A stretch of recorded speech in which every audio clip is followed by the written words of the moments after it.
Given that the chances you're creating, 160 more than any other side in the Premier League since you came, shows the progress you're making. Do you think you've got a good shout to be the permanent manager next season?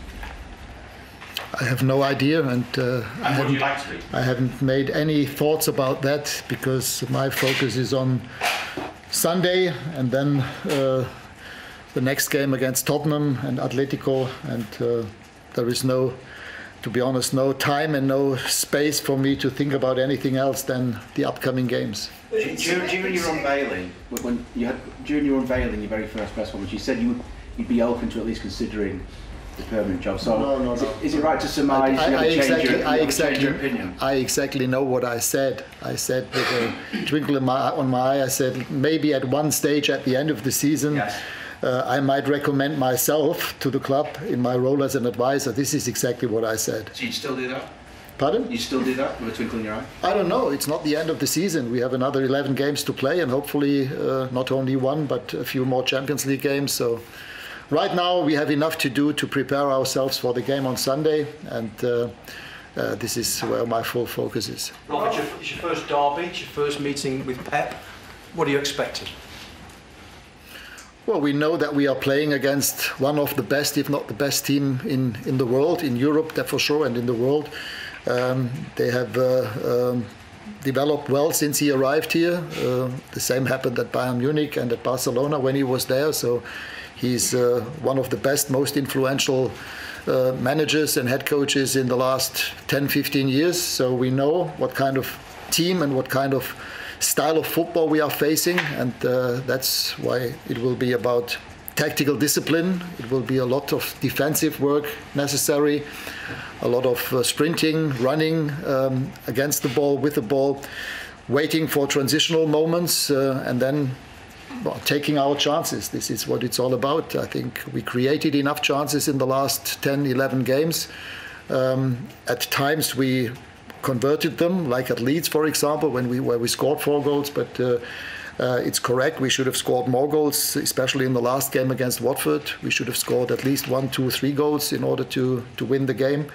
But I would be more worried actually if we didn't create chances. But I think the way that we've been playing, the way that we prepared and created those chances, I think was good, and also against the ball, when the other team is in possession of the ball, we are compact. We didn't allow them too many chances, and this is exactly what we need in the game against Manchester City. Ralf, will Edinson Cavani be there to help with the goal scoring this weekend, and what is the rest of the team use?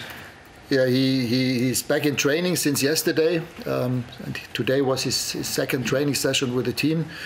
It looks good, so I think he could at least be part of the group for Sunday. Apart from that, we have 2 or 3 question marks behind some players, but we will have to wait and see what happens by tomorrow or on Sunday.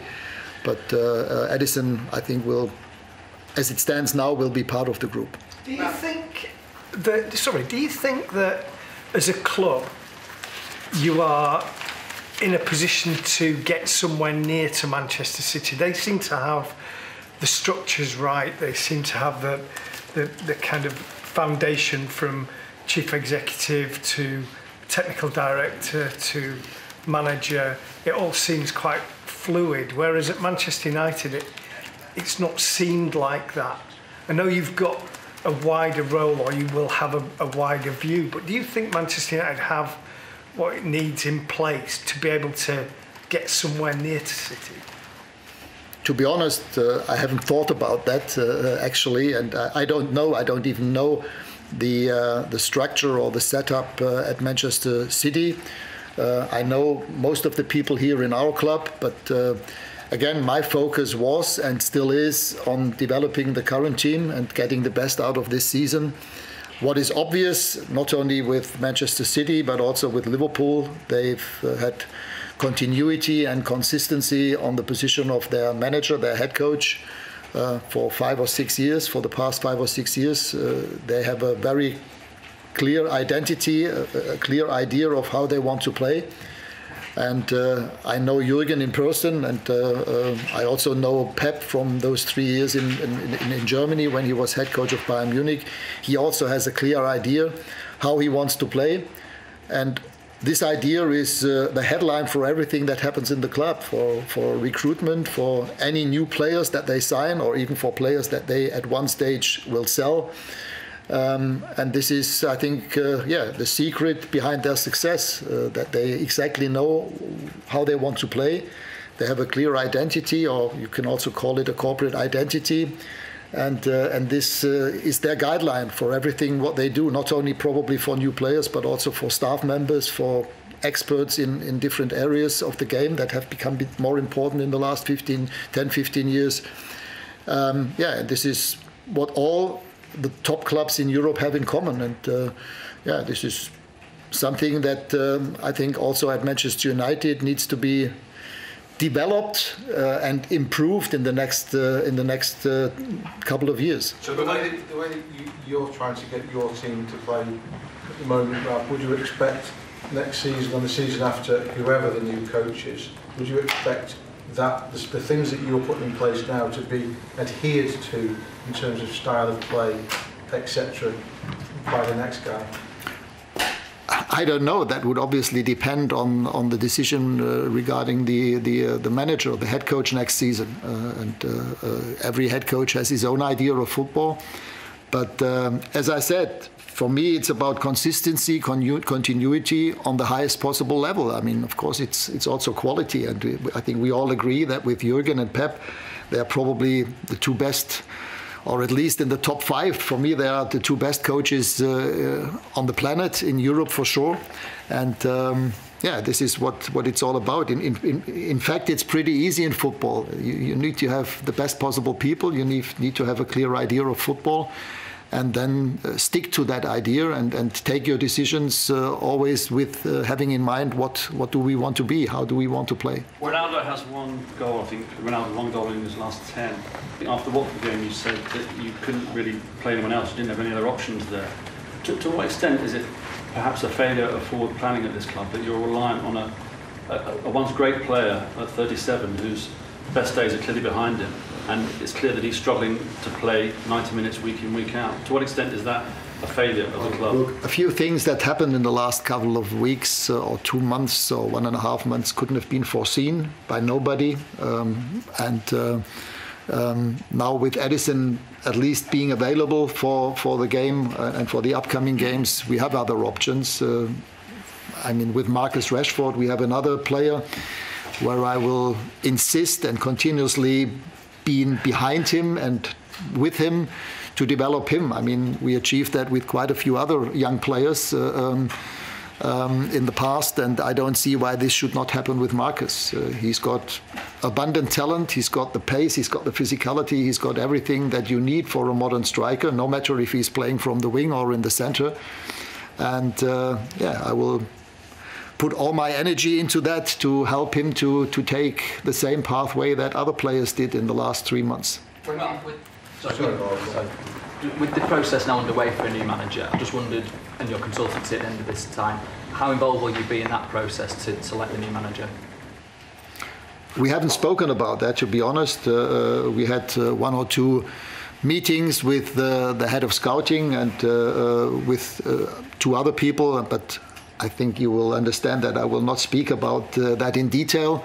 But about the possible new manager or about the managerial position next season, we haven't spoken as yet.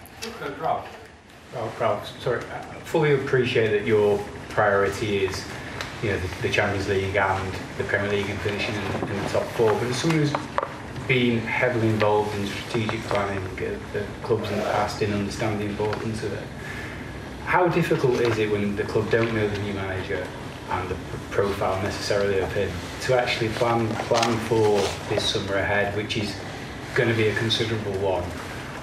Normally, obviously, clubs like to plan months and months in advance, but at the moment, how can the club identify the right profile of player, for example, when they don't know who the manager's going to be? Or is it literally going to be a case of we're just going to have to start from the beginning of June or the end of May once we know who it is? I get your point, but again, I told you that so far we haven't spoken about that. So, to be honest, I'm the wrong person to whom you address the question right now. My focus is on the upcoming games and getting the best out of the current players and team.